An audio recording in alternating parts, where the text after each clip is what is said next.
एक ओंकार सतनाम कर्ता पुरख निरपौ निर्वैर अकाल मूरत अजूनी सैभंग गुण प्रसाद जप आद सच जुगाद सच है भी सच नानक होसी भी सच। वाहिगुरु जी का खालसा वाहिगुरु जी की फतेह। Dear students, in this video I am going to cover the topic isomers and isomerism. Isomers means वो वाले कंपाउंड्स, देखिए मीन्स फॉर्मूला से मीन्स मॉलिकुलर फॉर्मूला सेम है, स्ट्रक्चरल फॉर्मूला डिफरेंट है। ये जिस बच्चे ने नॉमेनक्लेचर करी होगी ना उसके लिए बहुत इजी होगा समझना।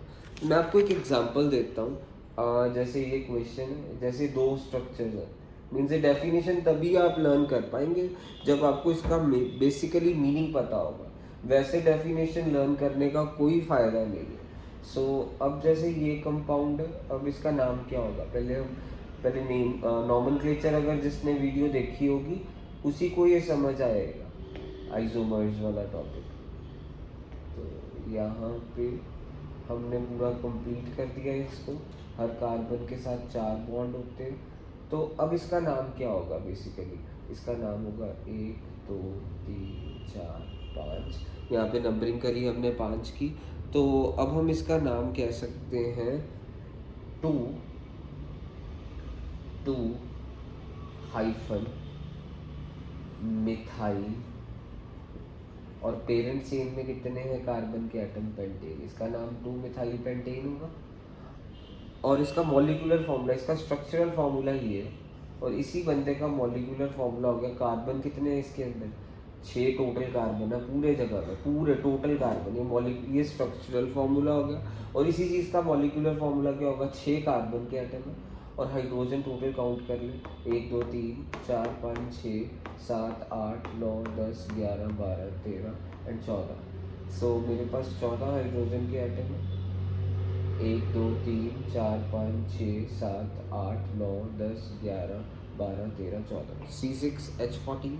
तो अब हमारे पास एक और मैं आपको कंपाउंड बना के दिखाता हूँ जिसका बेसिकली मॉलिक्यूलर फार्मूला, ये मॉलिक्यूलर फार्मूला C6H14 होगा, बट स्ट्रक्चरल फार्मूला डिफरेंट होगा। मीन्स बेसिकली मैं आपको ऐसा कंपाउंड बना के दिखाने वाला हूँ कि मॉलिक्यूलर फार्मूला यही होगा और स्ट्रक्चरल फार्मूला डिफरेंट होगा। तो अब मैं आपको बना के दिखा रहा हूँ एक ऐसा कंपाउंड। मीन्स देखिए कार्बन कितने हैं, यहाँ पे भी 6। और अब इसका नाम क्या होगा ज़रा ध्यान से देखिए। पहले इसको कंप्लीट कर देते हैं। हर कार्बन के साथ 4 हाइड्रोजन के एटम होते हैं, 4 बॉन्ड होते हैं। हर कार्बन के साथ टोटल 4 बॉन्ड होते हैं। जैसे यहाँ पे 1 2 3 4, ठीक है। अब इसका मॉलिक्यूलर फार्मूला तो देखो C6H14 ही है, काउंट करने से कार्बन 6 है, 1 2 3 4 5 6। एच कितने, 1 2 3 4 5 6 7 8 9 10 11 12 13 14। सो C6H14। और इसका स्ट्रक्चरल फार्मूला क्या होगा, मीन्स हम पेरेंट चेन को नंबरिंग देंगे 1 2 3 4। ये हमारी पेरेंट चेन बन रही है। तो मीन्स अब ये सब्स्टिट्यूएंट हो गया और ये सब्स्टिट्यूएंट। तो हम इसका नाम क्या लिखेंगे, 2 hyphen di methyl butane. Structural formula ये हो गया, मीन्स आइसोमर हो गए। मॉलिक्यूलर फार्मूला सेम है। देखिए मॉलिक्यूलर फार्मूला C6H14, इसका भी C6H14। इसका स्ट्रक्चरल फार्मूला देखिए, इसका सब्स्टिट्यूएंट यही था। तो हमने इसका नाम क्या लिखा, 2। और ये अकेला बंदा ये था, तो 2 मिथाइल पेंटेन। पर इसका नाम क्या होगा, 2 डाई मिथाइल ब्यूटेन। इस स्ट्रक्चर को अगर आप दोबारा से समझना चाहते हैं तो मैंने क्या करा, मीन्स ऐसे यहाँ पे 4 लगा है यहाँ पे, यानी अब मेन कार्बन चेन क्या होगी, पेरेंट चेन 1 2 3 4, ये पेरेंट चेन होगी, ये दोनों सब्स्टिट्यूएंट हो गए। ये दोनों सेकंड पोजीशन पे, इसलिए 2 एक मिथाइल नहीं है, टोटल कितने मिथाइल है, 2। ये भी मिथाइल, इसलिए इसको क्या कहा, डाई मिथाइल। और पेरेंट चेन में 4 कार्बन है तो इसलिए डाई मिथाइल ब्यूटेन।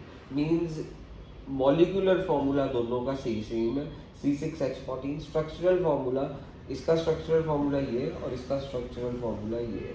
तो compounds having same molecular formula but different structural formula are called isomers and this phenomena is known as isomerism. तो ये अगर आपने ये जिसको नॉमेनक्लेचर आता होगा वही आइसोमेरिज्म का असल में मतलब समझ सकता है।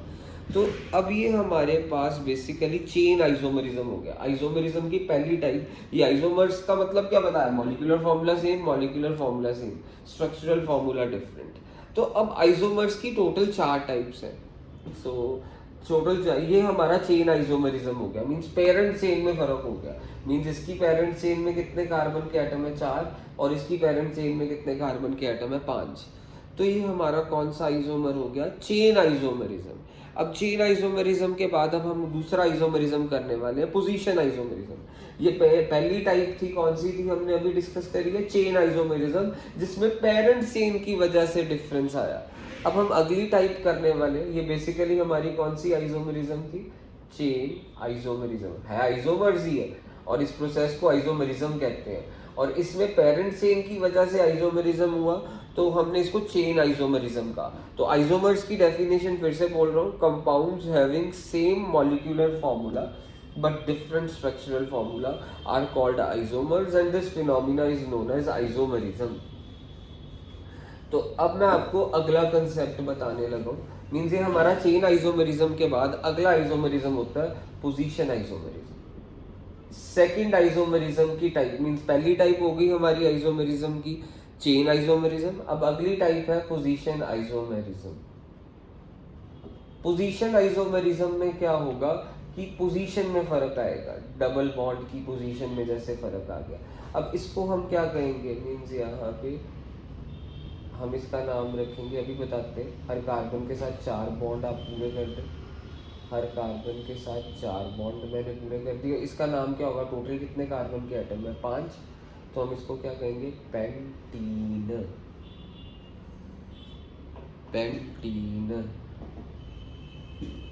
ये हमारा पेंटीन हो गया। और इधर से क्या हो जाएगा हमारे पास, यहाँ से अब मैं एक और बना के दिखा रहा हूँ, इधर ध्यान से देखना। मॉलिक्यूलर फार्मूला इसका स्ट्रक्चरल फार्मूला पेंटीन हो गया, मॉलिक्यूलर फार्मूला क्या हो गया, देखो C5H काउंट कर लें, 1 2 3 4 5 6 7 8 9 10, तो C5 1 2 3 4 5 6 7 8 9 10 C5H10 हो गया। अब यहाँ पे देखिएगा, अब मैं यहाँ पे एक बना के दिखाने वाला हूँ, 1 2 3 4 1 2 3 4 1 2 3 4 1 2 3 4, यहाँ से भी 1 2 3 एंड 4। तो अब इसका नाम क्या होगा, देखो ध्यान से, मीन्स इसका नाम होगा, मैंने आपको बताया हुआ है, तो उसमें वीडियो में मेरी पिछली वीडियो देख सकते हैं जिसमें मैंने नॉमेनक्लेचर डिस्कस करा। तो नॉमेनक्लेचर में हमने इसको यानी इन दोनों यानी डबल बॉन्ड कहाँ पे आ रहा है, सेकंड और थर्ड पोजीशन में आ रहा है, और इन दोनों में से सबसे छोटा नंबर कौन सा है, 2 है ना, 2 और 3 में से। तो हम इसका नाम क्या लिखेंगे, पेंट -2-ईन, पेंट -2-ई, क्योंकि यहाँ पे 2 और 3 आ रहा है और उसमें से छोटा नंबर क्या है 2, तो पेंटूइन। और इसका स्ट्रक्चरल फार्मूला ये हो गया। मॉलिक्यूलर फार्मूला क्या हुआ, C5H10 means molecular formula same है, स्ट्रक्चरल फार्मूला इसका पेंटीन है, इसका पेंटूइन है, स्ट्रक्चरल फार्मूला में डिफरेंस है। तो इसीलिए हमने इसको कौन सा आइसोमेरिज्म का, पोजीशन आइसोमेरिज्म। पोजीशन आइसोमेरिज्म इसलिए क्योंकि पोजीशन ऑफ बॉन्ड्स की पोजीशन में फ़र्क आ रहा है, तो हमने इसे पोजीशन आइसोमेरिज्म दे दिया नाम। ठीक है जी। तो मीन्स यहाँ पे भी डबल बॉन्ड ही, डबल बॉन्ड है, इवन ट्रिपल बॉन्ड भी हो सकता है, मीन्स पोजीशन में फ़र्क आ जाए उसे हम कहते हैं पोजीशन आइसोमेरिज्म। अब हम अगला क्वेश्चन करने वाले, मीन्स टाइप हमारी 2 टाइप्स हो चुकी हैं आइसोमर्स की। एक तो हमारी होगी चेन आइसोमेरिज्म। चेन आइसोमेरिज्म में क्या, पेरेंट चेन में फर्क था। दूसरी हमने क्या टाइप करी आइसोमेरिज्म की, पोजीशन आइसोमेरिज्म, मीन्स इसके बॉन्ड्स की पोजीशन में फर्क आ गया। मैं आपको एक और आइसोमर बना के पोजीशन आइसोमेरिज्म की और एक एग्जांपल दे देता हूँ, आपको और अच्छे से क्लियर हो जाएगा।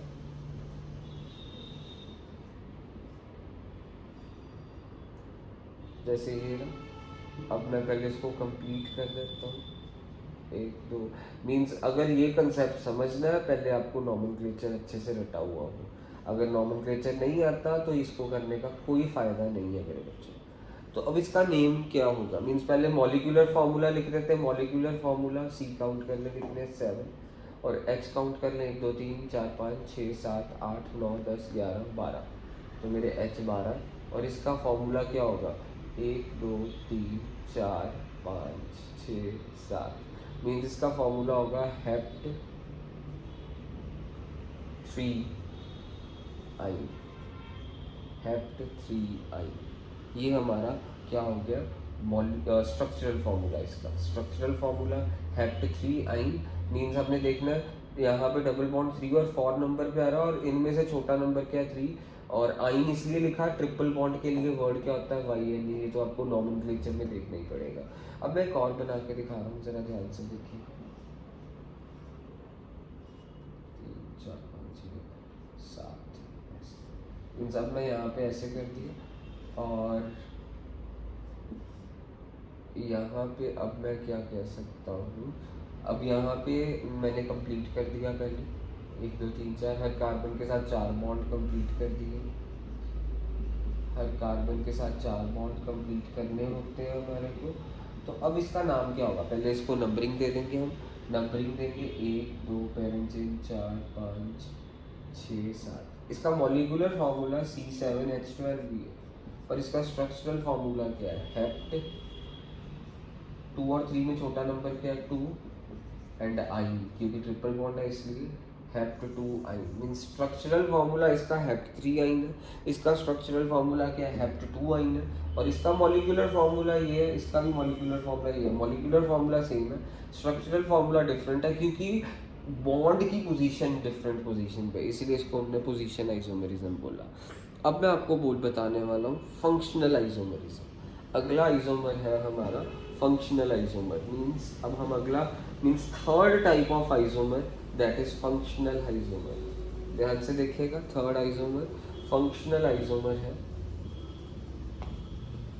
Functional isomer, functional isomerism. तो अब फंक्शनल आइसोमेरिज्म क्या है, बेसिकली फंक्शनल ग्रुप में डिफरेंस आता है। अब मेरी बात ध्यान से सुनो, इसको क्या कहेंगे मीन्स अब हमारे पास अगर सपोज ये OH पीछे लग जाए और हमने यहाँ पे ऐसे 4 हर कार्बन के साथ कितने बॉन्ड होते हैं टोटल 4, तो अभी हमारा एल्कोहल हो गया क्योंकि पीछे OH लगा। इसका मॉलिक्यूलर फार्मूला क्या होगा C2H5OH और इसको हम कहते हैं क्या है इथेनॉल। इथेनॉल मीन्स इसका इथेनॉल हो गया। अब हमारे पास C2H5OH था, C2H5OH बेसिकली इसका स्ट्रक्चरल फार्मूला, C2H5OH ये स्ट्रक्चरल फार्मूला। मॉलिक्यूलर फार्मूला क्या है C2H कितने काउंट देखो 1 2 3 4 5 6 H6 और ये O1 C2H6 एंड C2H6 ही है ना 1 2 3 4 5 6 C2H6O, ये इसका मॉलिक्यूलर फार्मूला और ये इसका स्ट्रक्चरल फार्मूला C2H5OH, ठीक है बेसिकली, और इसका केमिकल नेम इथेनॉल, ये आप सभी जानते हैं। अब मैं आपको बना के दिखाने वाला हूँ ईथर मीन्स उसका मॉलिक्यूलर फार्मूला यही रहेगा। मीन्स ईथर में क्या होता है O एकदम सेंटर में होता है, ऐसे ईथर बेसिकली O एकदम सेंटर में होता है। मीन्स O के साथ तो डबल बॉन्ड होते ही हैं देखो, तो O सेंटर में आ गया। अब कार्बन के साथ 4 बॉन्ड बना दिए हमने, कार्बन के साथ 4 बॉन्ड बना दिए, ये भी मिथाइल ये भी मिथाइल, और इसको कहेंगे क्या हम di methyl ether, di methyl ether. और इसका स्ट्रक्चरल फार्मूला क्या हो गया CH3O CH3 और इसका मॉलिक्यूलर फार्मूला क्या हो गया C2H6O, यानी मॉलिक्यूलर फार्मूला वही है C2H6O C2H6O। Basically molecular formula में कोई अंतर नहीं है। ये हमारा एल्कोहल हो गया फंक्शनल ग्रुप इसका, और ये हमारा फंक्शनल ग्रुप ईथर हो गया ETHER ईथर, ये फंक्शनल ग्रुप। इनके फंक्शनल ग्रुप में डिफरेंस आ गया, ये हमारा एल्कोहल फंक्शनल ग्रुप हो गया और ये हमारा ईथर फंक्शनल ग्रुप हो गया। मॉलिक्यूलर फार्मूला C2H6O C2H6O, इसका स्ट्रक्चरल फार्मूला C2H5OH, इसका स्ट्रक्चरल फार्मूला CH3O CH3, और इसको di ethyl sorry di methyl, ये भी मिथाइल ये भी methyl, methyl methyl di methyl ether, ether जब भी डबल ओ जो सा होता है ना ऐसे लगाओ सेंटर में इस तरह से, उसे ईथर कहते हैं। जब भी ओ इस तरह से पोजीशन हो उसे ईथर कहते हैं। बच्चों याद रखना, ईथर और कीटोन का आपको डिफरेंस पता होना चाहिए। वो जब आप पिछली वीडियो में देखेगा जिसमें मैंने ईथर और कीटोन दो फंक्शनल ग्रुप्स डिस्कस करे हुए हैं, उससे आपको ज़्यादा अच्छे से क्लियर होगा। ये ईथर है और बच्चे कंफ्यूज हो जाते हैं, ईथर और कीटोन को एक ही चीज़ मान लेते हैं। ईथर और कीटोन में डिफरेंस होता है, उसको आप उसके लिए आप पिछली वीडियो को रेफर करिएगा। तो अब हमने ये फंक्शनल आइसोमर्स ख़त्म कर दिए। हाँ, ये फंक्शनल आइसोमर्स थे। फंक्शनल आइसोमर्स वो होते हैं जिनके फंक्शनल ग्रुप में डिफरेंस हो। अब हम अगला आइसोमर करने वाले मेटामेरिज्म।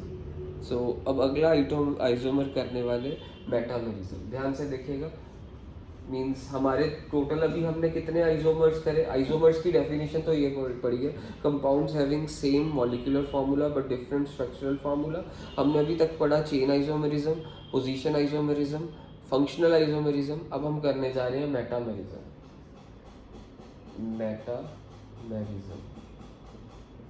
इसमें बेसिकली होता क्या है मेटामेरिज्म में means unequal distribution of alkyl group होती है। मीन्स जैसे अब मेरे पास इसकी एग्जांपल हो गई है C फिर O फिर ऐसे। मीन्स इसको देखिए, मैं भी आपको बताता हूँ। यहाँ पे ये रहा, मीन्स 4 बॉन्ड कंप्लीट कर दिए। अभी मेटामेरिज्म समझ आ जाएगा इस एग्जांपल से। अब मैंने दूसरा कंपाउंड बना दिया, मीन्स यहाँ पे 2 कार्बन लगा दिए, यहाँ पे O। जब भी O इस तरह से पोजीशन हो उसे ईथर कहते हैं। तो अब हम करने जा रहे हैं इसको कंप्लीट। तो अब एल्काइल ग्रुप इस तरफ कितना है, ये मिथाइल है, ये क्या है प्रोपाइल है, 3 कार्बन है। यहाँ पे ये इथाइल है, ये भी इथाइल है। Means unequal distribution of alkyl group है। बेसिकली क्या है हमारे पास अनइक्वल। ये ईथर है, मैंने आपको बताया ना ईथर होता है। तो अब इसको कहेंगे क्या, यहाँ पे मिथाइल,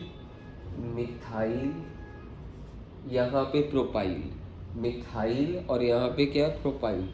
और यहाँ पे हम इसको क्या कहेंगे मिथाइल, ये 1 कार्बन है, यहाँ पे 3 कार्बन है, तो इसे क्या कहेंगे प्रोपाइल। और ये क्या होगा ईथर, मिथाइल प्रोपाइल ईथर। ये इसका स्ट्रक्चरल फार्मूला हो गया। मीन्स मॉलिक्यूलर फार्मूला क्या है, देखिए मॉलिक्यूलर फार्मूला इसका C कितने हैं 4, H कितने अकाउंट कर लें 1 2 3 4 5 6 7 8 9 10, H 10 और O 1। ये इसका मॉलिक्यूलर फार्मूला होगा। इधर क्या होगा, ये भी इथाइल ये भी इथाइल, तो हम इसे क्या कहेंगे डाई इथाइल और इसे क्या कहेंगे ईथर। C2H5O C2H5 मीन्स ये इसका स्ट्रक्चरल फार्मूला। मॉलिक्यूलर फार्मूला इसका भी क्या है, मीन्स C4H10O। मॉलिक्यूलर फार्मूला इसका भी C4H10O, मॉलिक्यूलर फार्मूला इसका भी C4H10O ही है। और इसका स्ट्रक्चरल फार्मूला अगर हमने लिखना, मीन्स ये structural formula methyl ethyl ether words में, और इसका क्या डाई इथाइल, ये भी इथाइल ये भी ethyl, di ethyl ether, methyl propyl ether. और इसको हम लिखेंगे कैसे CH3O C3H7। ये स्ट्रक्चरल फार्मूला। मॉलिक्यूलर फार्मूला वही है। मॉलिक्यूलर फार्मूला क्या है इसका, C5 है, H 10 है और O 1 है। और यहाँ पे भी इसका structural formula di ethyl ether है, C2H5O C2H5। और इसका यानी हमारा मॉलिक्यूलर फार्मूला देखो यहाँ पे C4 है, molecular formula C4, H count करें H कितने हैं 10 एंड O C4H10O। इसका भी मॉलिक्यूलर फार्मूला क्या है C4H10O। और ये मेटामेरिज्म है। मेटामेरिज्म क्या होता है, means unequal distribution of alkyl group. ये एल्काइल ग्रुप इधर मिथाइल है और इधर इथाइल है, means unequal distribution of alkyl group के कारण जो आइसोमर आता है उसे मेटामेरिज्म कहते हैं। That's it.